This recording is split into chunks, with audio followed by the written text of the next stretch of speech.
주님 이름으로 사랑하고 축복합니다. 우리 앞뒤 옆은 가면 인사하시겠습니다. 주님 이름으로 사랑하고 축복합니다. 주님 이름으로 사랑하고 축복합니다.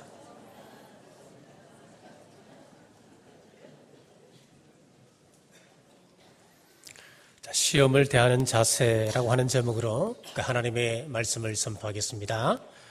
하나님이 우리를 사랑하신다라고 성경은 기록하고 있고 우리는 알고 있는데 왜 우리가 여러 가지 시험을 당하는가?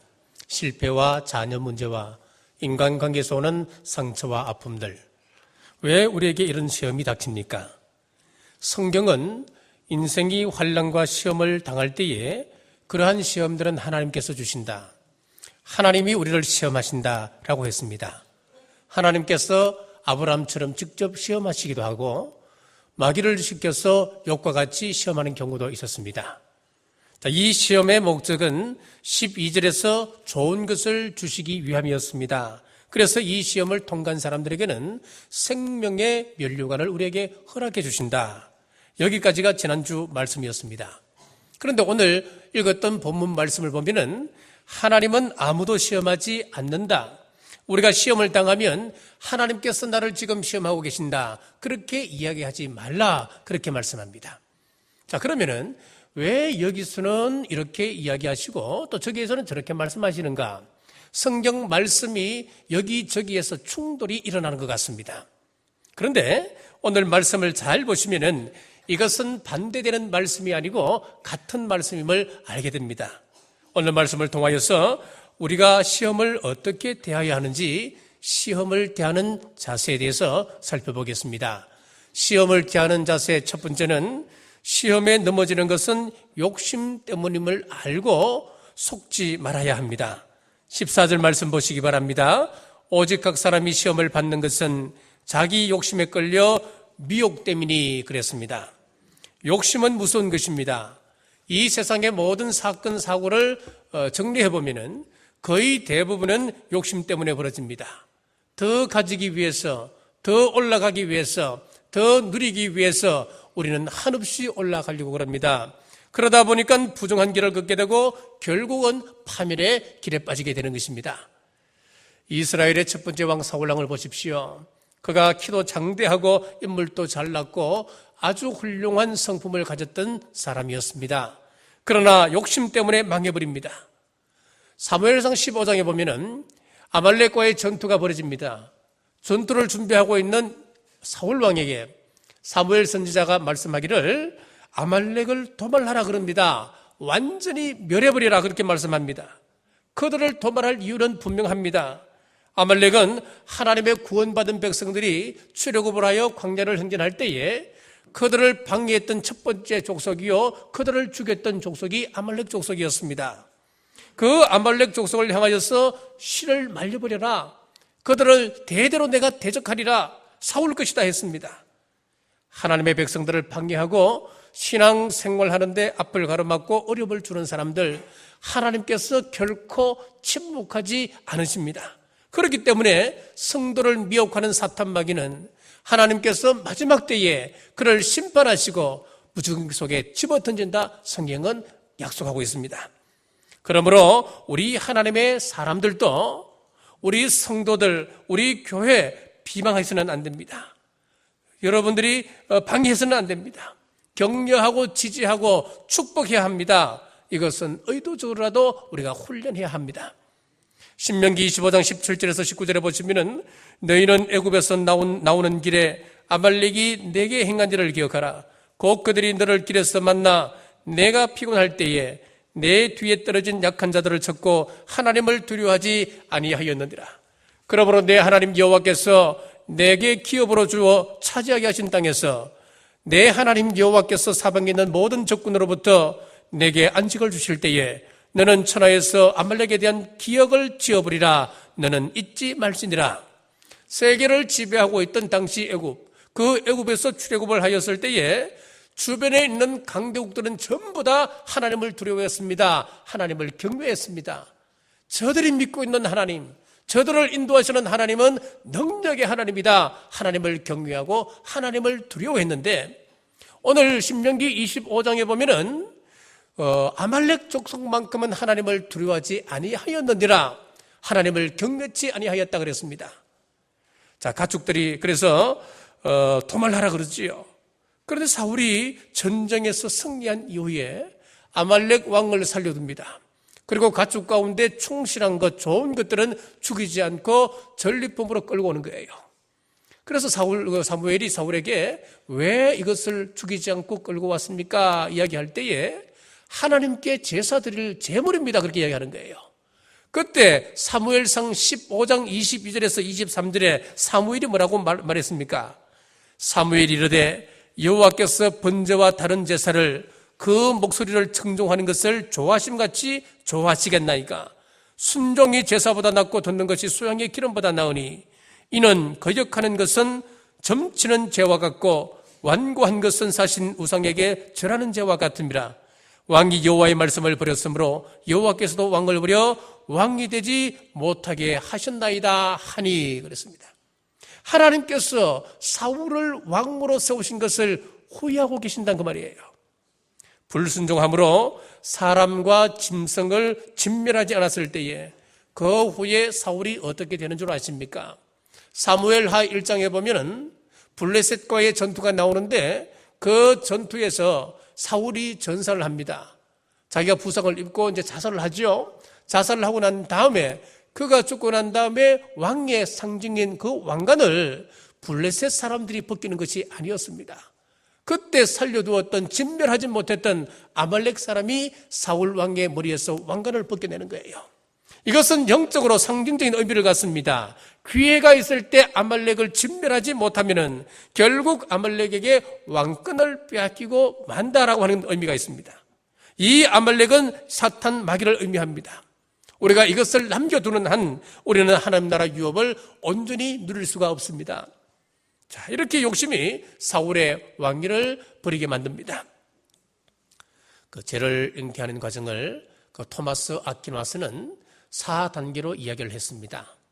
그런데 많은 사람들이 여기에다가 2가지를 더 추가해서 6단계로 이야기를 하고 있습니다. 죄를 잉태하는 단계 첫 번째 보면은 보고 듣는 데서 유혹이 시작됩니다. 참 볼 것이 많은 세상이죠. 또 이 세상에 보면 참 좋은 것도 참 많습니다. 그런데 많은 사람들은 이렇게 좋은 것 놔두고 꼭 나쁜 것만 찾아서 보는 사람들이 있습니다. 이 세상에 좋은 음악이 얼마나 많습니까? 그 좋은 음악 내두고 꼭 나쁜 음악, 사탄 음악만 찾아서 듣는 사람이 있단 말이지요. 자, 그런데 우리가 왜 우리가 보고 듣는 것이 중요하냐면은 이것을 통해서 우리의 운명이 결정되어져 버리기 때문에 그런 겁니다. 아담이 뱀으로부터 유혹을 받습니다.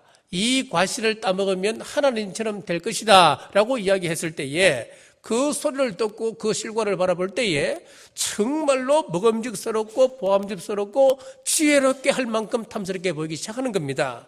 안 먹고는 견딜 수가 없는 겁니다. 자, 이렇게 유혹이라고 하는 것은 우리가 보고 듣는 데서부터 시작을 합니다. 두 번째 단계는 보고 듣는 것으로 끝나는 것이 아니고 비디오를 촬영하듯이 우리 머릿속에 생각 속에 그것이 다 녹화되어져 버립니다. 자, 이런 사람이 있습니다. 목회자도 정말 하나님의 은혜를 제대로 알고 목회하는 사람들은 이 세상에서 할 것, 안 할 것, 온갖 것 다 해보고 하나님의 특별한 부르심을 받고 목회자가 되어야 그 사람이 성령 충만하고 하나님의 은혜를 아는 사람이다. 그렇게 이야기하는 사람들이 종종 있습니다. 물론 맞는 말이기도 합니다. 하지만 한 번 지은 죄는 주님으로 말미암아 용서는 받지만은 우리 기억 속에서까지 그것이 완전히 지워지지는 않습니다. 한때 주목계로 호령했던 조폭두목 조양은 씨를 아시지요? 그가 회개하고 기독교 신자가 되었습니다. 그래서 조용기 목사님 밑에서 신학을 하고 조용기 목사님을 따라다니면서 한 번씩 간정도 했었습니다. 그런데 간정을 하면서도 다시 외화 밀반출 그리고 도박으로 다시 구속되지 않습니까? 무슨 이야기입니까? 우리의 과거의 구습을 쫓들쳐버리기가 그만큼 힘들다고 하는 이야기입니다. 그러므로 우리는 보고 듣는 것 조심해야 됩니다. 늘 제가 말씀드리지 않습니까? 시편 1편 말씀에 복 있는 사람은 악인의 길을 쫓지 아니하고 죄인의 길에 서지 아니하고 오만한 자의 자리에 앉지 아니한다. 여러분, 그 말씀이 무슨 말입니까? 복 있는 사람이라고 하는 것은 깊은 심오한 어떤 특별한 것이 있다는 것이 아니에요. 거기에 보면은 복 있는 사람은 단순합니다. 우리가 어디에 가야 될지, 내가 어디에 앉아야 될지, 내가 무엇을 봐야 될지 그것 잘 구별하는 그 사람이 복 있는 사람이다. 시편 1편에 정의를 내리고 있는 거예요. 자, 이렇게 자꾸 우리가 머릿속에 기억된 것이 우리를 이렇게 이끌어 갑니다. 보고 해야 될 것, 우리가 들어야 될 것으로 말미암아 우리가 무엇을 해야 될지 결정을 하는 거예요. 자, 그럼 세 번째 단계는 우리 머리에 기억된 그 기억이 한 번씩 슬쩍슬쩍 그것을 끄집어내어서 상상하는 단계로 나갑니다. 마치 비디오 테이프를 끄집어내어서 VTR에 넣게 되면 그것이 재생되는 것처럼 내 속에 기록된 필름을 자꾸 꺼내다 보기 때문에 은밀함과 못된 것들을 늘 상상하게 된다는 거예요. 자, 이렇게 자꾸 상상하면 네 번째 단계가 하는데 이제는 갖고 싶다고 하는 욕구가 생깁니다. 나도 저렇게 한번 해볼까? 나도 저렇게 한번 되어봤으면, 그런 욕구의 단계로 나갑니다. 자, 계속 원하게 되면 다섯 번째 단계는 이제 마음으로 결정하는 단계로 나갑니다. 마음으로 결정하면 이미 이제는 행동한 것과 같습니다. 우리 사람들은 행동한 것과 것밖에 보지 못하지만은 우리 하나님은 마음 중심을 보시지 않습니까? 그래서 우리 주님께서도 여인을 보고 음욕을 품으면 이미 가늠한 사람이다. 형제를 미워하는 사람은 이미 살인하는 것과 같다. 우리 주님께서 말씀하셨죠. 왜요? 우리가 마음으로 결정해버렸기 때문에 그렇습니다. 마지막 여섯 번째 단계는 이제 행동하는 단계입니다. 자, 이렇게 우리가 죄를 잉태하는 것을 쭉 살펴봤는데 이런 유혹은 어디에서부터 시작하는 겁니까? 말씀 15절 말씀을 보시면은 욕심이 잉태한 적 죄를 낳고 죄가 장성한 적 사망을 낳느니라. 욕심에서 시작되더라고 하는 이야기예요. 자, 어떤 중년 부인이 길을 가는데 저 앞에 옆집에 사는 두 아이가 나란히 오손도손 정답게 이야기를 하고 걸어오고 있습니다. 그 아이들이 오더니만 마침 자기를 알아보고 공손하게 인사를 합니다. 얼마나 기특한지요. 그래서 줄 게 없나 찾아보니까 자기에게 자두 3개가 있는 겁니다. 그래서 동생을 불러서 얘야, 이 자두 3개를 줄 테니까 형하고 나눠 먹어라. 이 아주머니가 가고 난 다음에 이 동생이 이 3개를 가지고 형과 나눠 먹으려고 생각하니까 자기가 2개 가지면 형이 하나, 형이 2개를 가지면 자기가 하나. 이게 뭐가 불공평하거든요. 그래서 형에게 이야기하기를 아주머니가 나에게 주었으니까 내가 2개 먹고 형은 하나 먹어. 그러니까 형이 화를 내면서 무슨 소리 하느냐고. 내가 형인데 내가 2개 먹고 니는 동생이라 하나 먹어야지. 이 하찮은 자두 하나 더 먹겠다고 욕심 때문에 두 형제가 이 싸움이 벌어진 거예요. 에덴 동산에 얼마나 많은 실과가 있었습니까? 그러나 아담과 하와는 그것으로 만족하지 못하고 선악과에 욕심을 두게 되었습니다. 보암직도 하고 먹음직도 하고 하나님처럼 지혜롭게 할 만큼 탐스럽게 보이기 시작한 거예요. 결국 욕심에 끌려서 선악과를 따먹고 말았습니다. 욕심이 결국 사망에 이르는데 이것은 영적인 세계에서뿐만 아니라 우리의 육신도 마찬가지입니다. 미국의 어떤 의사가 이런 실험을 했습니다. 나무로 울타리를 만들고 그 사이를 철망으로 가로질러서 분리를 했습니다. 그래서 한쪽에는 개를 넣고 한쪽에는 토끼를 넣었습니다. 자, 이 개에게 먹이를 주는데 얼마만큼 주느냐 하면은 허기를 겨우 면할 정도로만 그 음식을 조금 주는 거예요. 그러니까 이 개가 얼마나 배가 고프겠습니까? 배가 고픈데 철망 넘어보니까 토끼가 뛰어놀고 있거든요. 그 토끼를 잡아먹고 싶은 욕심이 생기니까 미친 듯이 짖으며 날뛰는 거예요. 얼마 후에 건강을 조사해 보니까 토끼는 공포심에 위장장애를 일으켜서 소화를 못 시켰고 또 이 개는 욕구 불만으로 맥이 쭉 빠져 있는 거예요. 이 두 동물을 해부를 해보았습니다. 해부를 해보았더니만 모두 심장과 신장, 위 그리고 간 조직이 상해 있었습니다. 자, 이번에는 그 철망을 제거하고 그 울타리 안에 개만 두었습니다. 그리고 전과 같이 똑같이 음식을 허기만 면할 정도로만 먹이를 주었습니다. 자, 그랬더니 몇 달 후에 해부를 해보니까 이 개의 내장은 아주 건강한 상태로 유지되고 있었습니다. 먹이를 똑같은 양으로 주었는데 욕심이 있을 때와 욕심이 없었을 때 상태가 다르다고 하는 겁니다. 앞에 토끼가 있을 때는 잡아먹고 싶은 욕심이 있으니까 심장과 간과 위와 그리고 그 신장이 상해 있었지만은 토끼가 보이지 않으니까 욕심이 없으니까 이 동물은 건강한 겁니다. 자, 이것은 우리의 신앙 세계도 마찬가지입니다. 기복주의 신앙 이야기들을 많이 하죠. 이 기복주의 신앙이 뭐겠습니까?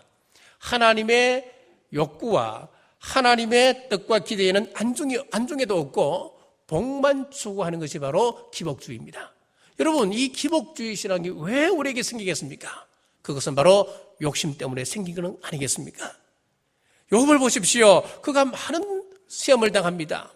그래서 사람들 가운데 욥만큼 하나님을 향하여 원망할 거리가 많은 사람이 또한 드물 거예요. 동방에서 제일 부자였습니다. 하루아침에 그 재산이 다 날아가 버립니다. 사랑스러운 10남매, 10아들이 한날 한시에 집이 무너져서 지붕에 깔려서 다 죽어가고 있습니다.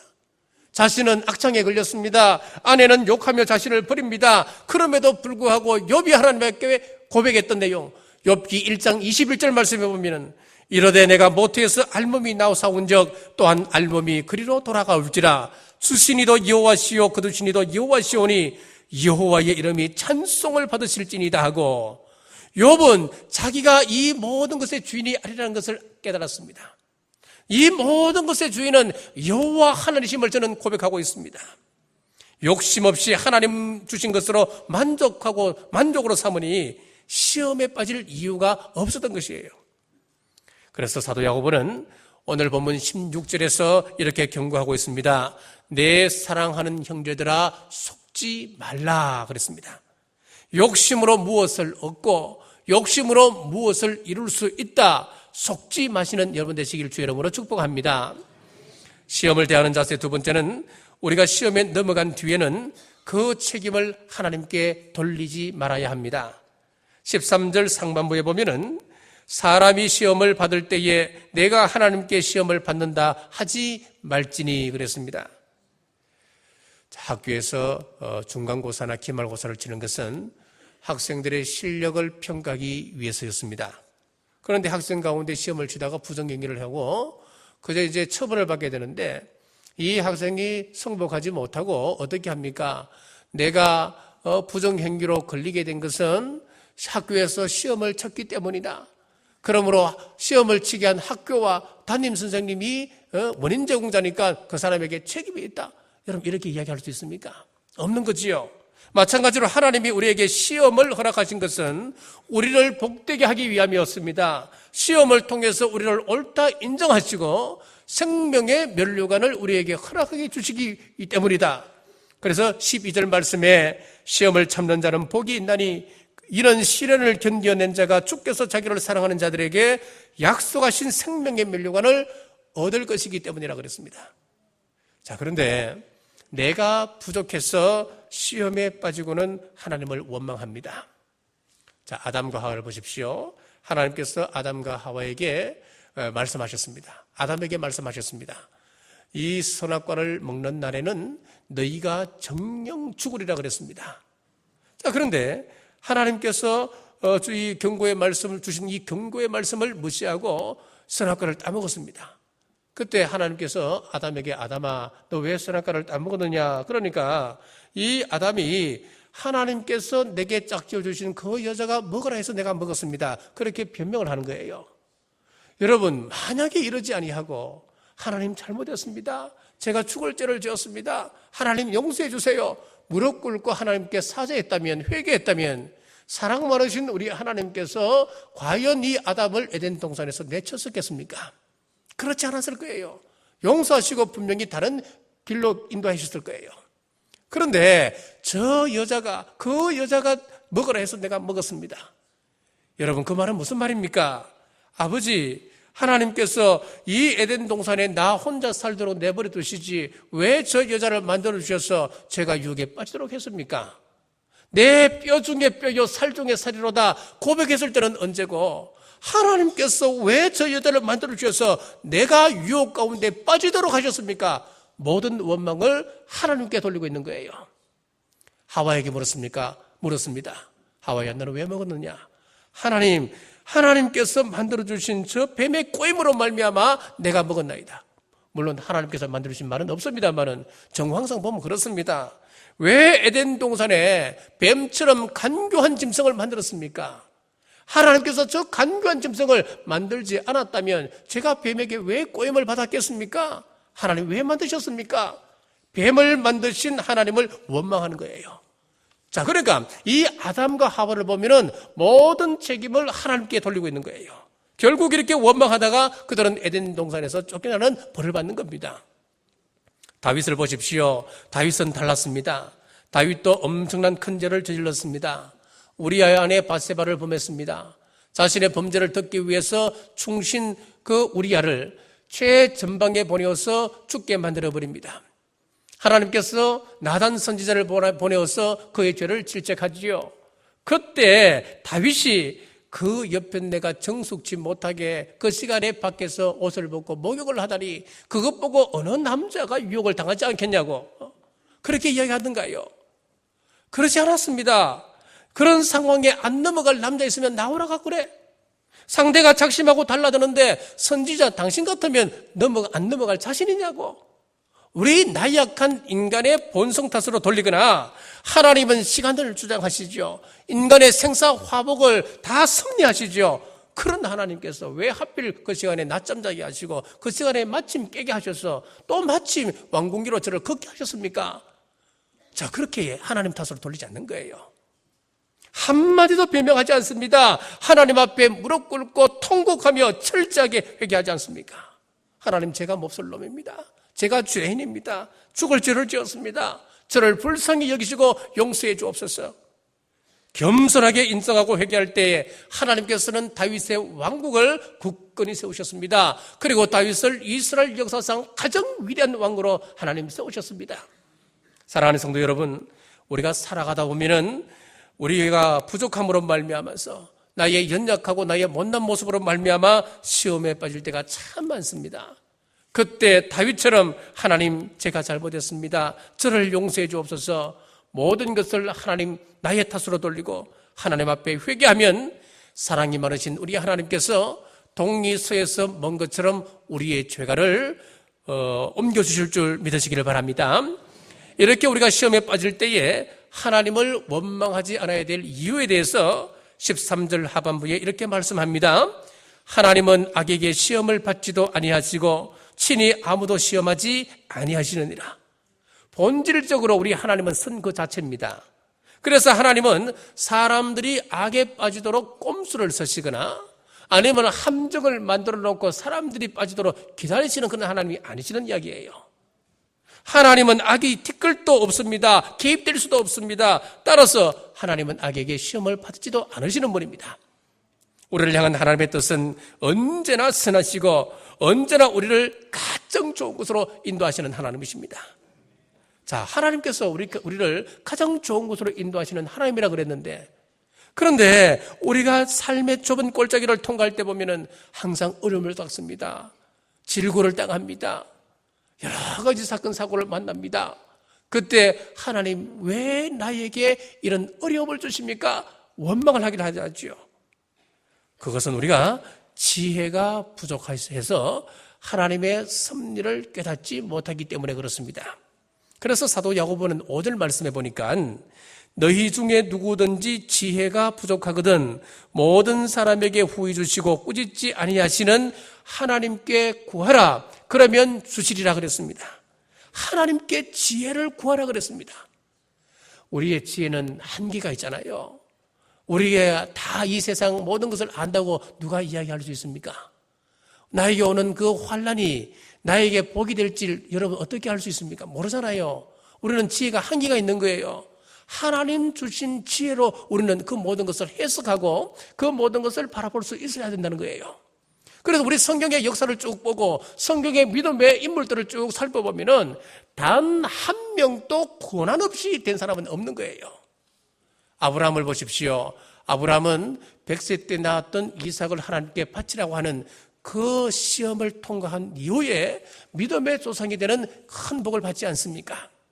노아는 그 120년 동안 노아 방주를 만드는 그러한 시험을 통과하고 난 이후에 가족이 구원받을 뿐만 아니라 이 인류의 시조, 중간사의 시조로서 그 생명을 이 땅에 전하는 겁니다. 요셉은 종살이 시험과 정욕의 시험과 옥살이의 시험을 통과하게 될 때에 애굽의 총리라고 하는 큰 상을 받게 되는 겁니다. 다니엘은 사사굴에 던져지는 그 시험을 통과하고 난 이후에 그의 이름은 더 존귀함을 받았고 그는 더 높은 자리에 올라가게 되는 겁니다. 우리 예수님께서도 십자가의 시험을 통과하고 난 이후에 하늘로 승천하셔서 지금 하늘 보좌 우편에 앉아 계시는 겁니다. 전부 보면은 시험 후에 주어지는 영광이었습니다. 역사상 위대한 업적을 남긴 사람들도 극한 고통을 지날 때에 풍성한 열매를 맺게 되었습니다. 존 번연은 얼음장 같은 감옥 속에서 철로 역정을 집필했습니다. 파스텔레는 반신불수 상태에서 질병에 대한 면역 체계를 연구하게 되었습니다. 에디슨은 청각장애인이었습니다마는 축음기를 발명했고, 밀턴은 시각장애인이었습니다마는 영국 최고의 시인으로 칭송을 받습니다. 루스벨트, 그는 지체장애인이었습니다마는 미국 대통령 역사상 가장 실력 있는 인물로 평가를 받고 있습니다. 사랑하는 성도 여러분, 우리에게 어떤 시험이 오든 우리는 반드시 이겨내셔야 됩니다. 왜냐하면 그 시험을 통과하게 되면 같은 시험은 우리에게 다시 주어지지 않습니다. 무슨 이야기냐면은 하나님께서 그 시험을 주시고 그것을 우리가 멋지게 통과하게 되면은 그 부분만큼은 하나님의 인정을 받았다, 그 이야기예요. 한번 보십시오. 아브라함이 이삭을 하나님께 바치라고 하는 그 시험을 통과하게 될 때에 다시는 그러한 시험이 이 아브라함에게 주어지지 않습니다. 요셉에게도 마찬가지입니다. 정욕의 그 시험을 통과하고 난 이후에 이 요셉의 역사를 보면은 그 이후에는 동일한 시험은 그에게 주어지지 않습니다. 다니엘도 마찬가지입니다. 그의 믿음을 지키기 위해서 사사굴 속에 던져지는 그 시험을 통과했을 때에 다시는 그의 생에 있어서 신앙 때문에 주어지는 그런 시험은 없는 거예요. 한 번 통과한 시험은 하나님께서 허락하지 않으신다는 것을 알 수가 있습니다. 자, 그런데 반대로 보면 통과하지 못한 시험은 통과할 때까지 하나님께서 계속적으로 반복해서 우리에게 줍니다. 그것을 심리학 용어로 뭐라고 그랬습니까? 직면 그랬잖아요. 예를 들어 물질의 시험에 실패하면 계속해서 그 사람은 물질의 시험 앞에 직면하게 됩니다. 그래서 이 시험을 통과할 때까지 그 사람은 인생이 끝날 때까지 물질의 시험을 늘 주게 되는 겁니다. 또 어떤 사람은 정욕의 시험에 실패하는 경우도 있죠. 그러면 늘 여자 혹은 남자 때문에 어려움을 겪고 그 시험에 통과할 때까지 어디를 가든지 그 시험 때문에 그는 늘 고난을 당하는 겁니다. 명예에 대한 시험에 실패하면 늘 자리 때문에 얼굴을 붉히고 갈등합니다. 어떤 시험이든 그 시험에서 이길 때까지 끊임없이 그 시험은 반복된다는 것을 우리는 알아야 됩니다. 그러므로 시험을 멋지게 통과하시길 주님의 이름으로 축복합니다. 지금 여러분들 앞에 어떤 어려움이 있는지 저는 잘 알지는 못하지만은 문제없는 사람이 누가 있습니까? 우리가 하나님 앞에 부름받는 그 순간까지 우리는 문제 가운데, 늘 시험 가운데 우리는 놓여져 있는 존재들입니다. 어떤 시험이든 하나님께서 그 시험을 통과하게 되면은 분명히 거기는 상이 있다는 것을 믿으시고 통과하시는 여러분 되시길 주 이름으로 축원합니다. 태풍이 몰아치게 되면 닭은 자신의 머리를 자신의 날개 깃에 붙여받고는 움츠리고 있습니다. 그러나 독수리는 날개를 활짝 펴고 바람을 이용하여서 요요히 안전한 곳으로 날아갑니다. 북풍이 세찰 때에 바이킹은 큰 배를 만들어서 바다를 정복했습니다.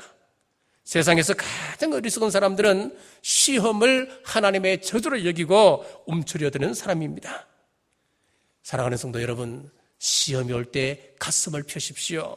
시험 주시는 하나님께서 우리를 죽이기 위해서 시험을 주시겠습니까? 우리를 이 세상 속에서 그냥 아무 의미 없이 그냥 이 세상 속에서 그냥 불쏘시개로 사용하기 위해서 우리들을 그렇게 환난 가운데 던지시겠습니까? 아닙니다, 여러분. 생명의 면류관을 주시기 위함입니다. 우리를 세상과 구별하고 영원한 천국 백성 삼기 위해서 우리에게 주는 시험입니다. 그러므로 믿음의 눈을 여십시오. 우리를 향하신 하나님의 선하신 뜻, 생명의 면류관을 밝히 보고 내 앞에 있는 시험을 당당히 맞으시고 승리하시는 여러분 되시기를 주의 이름으로 축복합니다. 기도하겠습니다. 항상 좋은 것으로 우리에게 주시는 아버지 하나님 은혜를 감사합니다. 삶 속에서 시험을 당합니다. 문제를 만납니다. 모든 것을 선으로 인도하시는 하나님을 믿으며 감사함으로 감당할 때 고난이 보게 됨을 우리 온 성도들이 믿음으로 받게 하여 주옵소서. 시험의 궁극적인 목적은 우리를 천국 백성 삼으려 하심입니다. 끝까지 견디고 이겨서 우리 주님 다시 오실 때 한 사람도 나고됨이 없이 우리 경주남북의 온 성도들 천국 가게 하여 주옵소서. 다시 오실 예수 그리스도의 이름으로 간절히 기도드리옵나이다.